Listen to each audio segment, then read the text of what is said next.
Adrienne, welcome. Thanks for joining me today to talk about the exciting world of energy markets. Now, you are currently the president of the Western chapter of the Energy Bar Association, so I thought we could start out west and give us a sense of what's going on out there. And there's been some interesting developments in the last few years to talk about, I think. Yeah, there sure have been. So the West outside of California is similar to the Southeast, still relies on a bilateral market structure to buy and sell energy at wholesale. So this is distinct from a RTO or an ISO where prices are set based on nodal pricing. So that takes into consideration congestion and transmission and losses. And so that's how generally energy is bought and sold.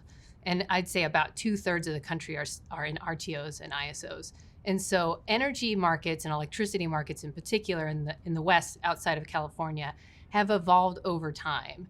And so over time, they've taken the form of an energy imbalance market that was started by CAISO first in 2014 and has since expanded from PacifiCorp originally to over 20 members. And so it's quite substantial at the moment. So the energy imbalance market, it sounds to me, is a sort of a real-time tool for managing supply and demand outside California, but it's not full RTO membership. Is that right? That the full RTO structure is still very much confined to California today. Is that right? Yeah, that's correct. So full RTO structure would transfer functional control of transmission assets over to a single entity like CAISO or the Southwest Power Pool SPP, which also has an energy imbalance market in the West. And it would also transfer a lot of the centralized planning operations that are done with each utility, and that would be housed in a single entity. And so that is different than what is happening with EIM, which is really just a real-time market that happens every 5 minutes. It optimizes lowest cost energy to serve real-time need every 5 minutes. So with the market handling real-time imbalance every 5 minutes, it sounds like all the day-ahead contracting and contracting for longer-term power products is still done outside of California in the bilateral, what we would call the traditional bilateral market. Is that right? Yes, that's correct. And what are the other sort of, speaking of incrementalism, I've heard that there are, we've got the possibility of expanding that real-time market into a day-ahead market. Can you expand on that just a little bit? Yeah, so both CAISO and SPP are looking into expanding their energy imbalance markets into day-ahead and real-time offerings. And so that would enable transmission providers and market participants to plan more fully in advance. So on a day-ahead basis and then also on a real-time basis. What it wouldn't do, though, it wouldn't be a full transfer to an RTO or ISO construct in the sense that transmission providers would still be in charge of their own transmission systems. They would still be in charge of balancing their systems, and so would still have certain obligations like according to NERC. But it would enable the footprint of CAISO and SPP to more expansively plan in a real-time and day-ahead basis. So in an expanded day-ahead market, the California market algorithm is going to pick on a day-ahead basis which generating plants across the West would run based on locational marginal pricing. Is that right? Yes, that's correct. So in a sense, it would do away in that sense with the traditional bilateral construct and move towards a nodal pricing construct. But unlike full RTO membership, it sounds like there are some pretty big components of a full RTO that an expanded day-ahead doesn't bring with it, including transmission cost allocation, and you mentioned functional control. Is a day-ahead offering, whether through California or SPP, are they both still considered incremental steps toward market development? Yeah, I would say so. So the transmission providers will still be, and transmission customers will still have what's called their open access transmission rights, their OAT-based rights. And so they wouldn't be fully moving over to an LMP-based construct. So there would still be flavors of the kind of traditional structure. Okay. And as we sit here today, both California and SPP have these day-ahead market offerings. Is it fair to say that they're vying for the affections of utilities in the West? Yes, very much. So they're both trying to gradually bring more participants on board. And I would say a lot of a lot of transmission providers, a lot of market participants are looking to see how these different offerings develop to see which fits best for them. And are all of these markets, these incremental markets, I'll call them, are they all voluntary in nature? I know we've seen in past cases that withdraw from an RTO once you join fully is a more difficult endeavor, but I think these markets are voluntary, right? So that is it fair to say that there's an ease of entrance and ease of exit? Yes, absolutely. It is very easy to get in and to get out. There's no penalties involved, similar to how it's done in the Southeast, which has also been developing its own energy markets, as I understand. Would you be able to tell me a little bit about what's going on there?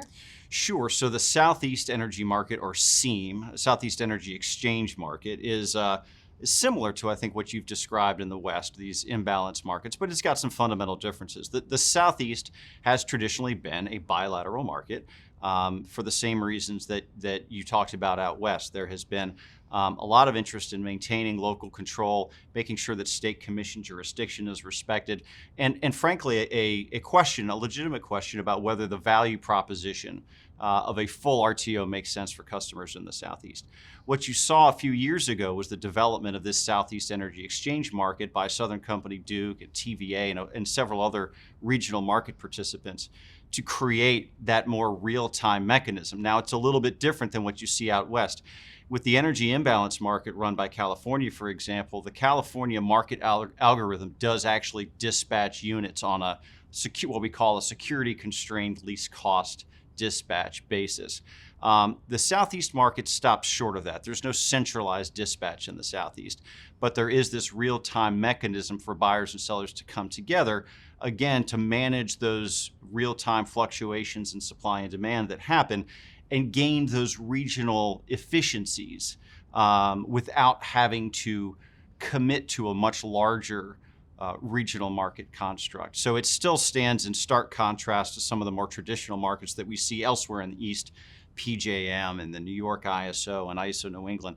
And it is a little bit different from that which is going on out West. But I think both regulators, state and federal, and market participants still look at the SEAM and see that as a pretty meaningful development in the history of the Southeast energy market.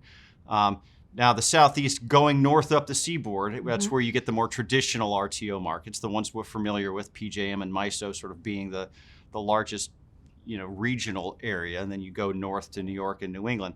And those markets are a little bit more tried and true these days. That's what we would consider the full RTO, where all the utility members have transferred the functional control over their transmission system. It's a full LMP-based market, so that those locational marginal prices are what sets both unit commitment day ahead and unit dispatch in the real time. And some of them have also added capacity markets. And those capacity markets have troubled state and federal regulators now for probably more than a decade. So the capacity market is a way to supplement revenue for generators when the energy market doesn't provide sufficient revenue. But they've been really complicated and they've been really controversial for the last several years because it's tough to get that market design quite right. And even as we sit here in 2023, FERC has announced recently it's going to look into the PJM capacity market again, figure out if there's a way to get that market design exactly right. And I'm not sure that there's a consensus to be had there, but it's certainly one of the most interesting areas, I think, to keep an eye on. And a lot of our clients struggle with how to invest in those markets when there is market uncertainty, both as to performance obligations, and we saw some of that with Winter Storm Elliott. PJM assessed significant penalties on some generators for performance reasons in that market. But generally, you've also seen a struggle to get the state commissions and state regulators and all the stakeholders necessary to buy in on a capacity market design that makes sense for both the development community and sends the right price signals for new investment, but also makes sense for customers and regulators. So it's going to be interesting to see how we do in that regard and where FERC decides to take it and where a state commission may decide to go as well. Yeah, certainly. And it sounds like, or I guess the question is it fair to say that some of the struggles with the capacity markets in PJM and elsewhere are tied to resource adequacy in general? I think so, right? So you've seen now we've got a pretty significant transformation going on across the country, right? We have coal units that are being retired for any number of reasons. basic economics and considerable environmental and legislative pressure in states almost across the country now, and renewables spurred by tax incentives and other government actions to encourage the development of renewables has created this historical transformation of our energy fleet, and that's put pressure on what we call resource adequacy. Make sure we have enough power plants in the ground ready to respond when we need them. Renewables, for all of their benefits, both at low marginal cost and low emissions, have a problem with dispatchability. They need some sort of dispatchable units to balance them and make sure that that supply and demand in real time stays constant and the lights stay on.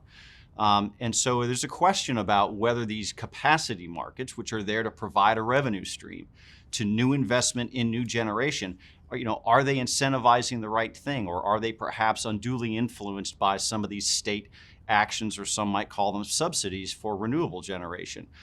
It's a difficult thing to get your head around at some point, because you end up trying to decide, is this a market, or is this just an administrative construct to make sure that there's enough money there to pay new developers to put steel in the ground and give us enough capacity when we need it. Wow, interesting. So it sounds like there's a lot happening in the West and East and energy markets generally. I think that's right. We're living in interesting times. There's going to be a lot of new developments in the next couple of years, and hopefully we'll see folks let each region try to figure out what's right for them. But there's going to be a lot of regulatory and commercial developments to keep an eye on over the next couple of years for sure. Well, I'm really excited to see where things go.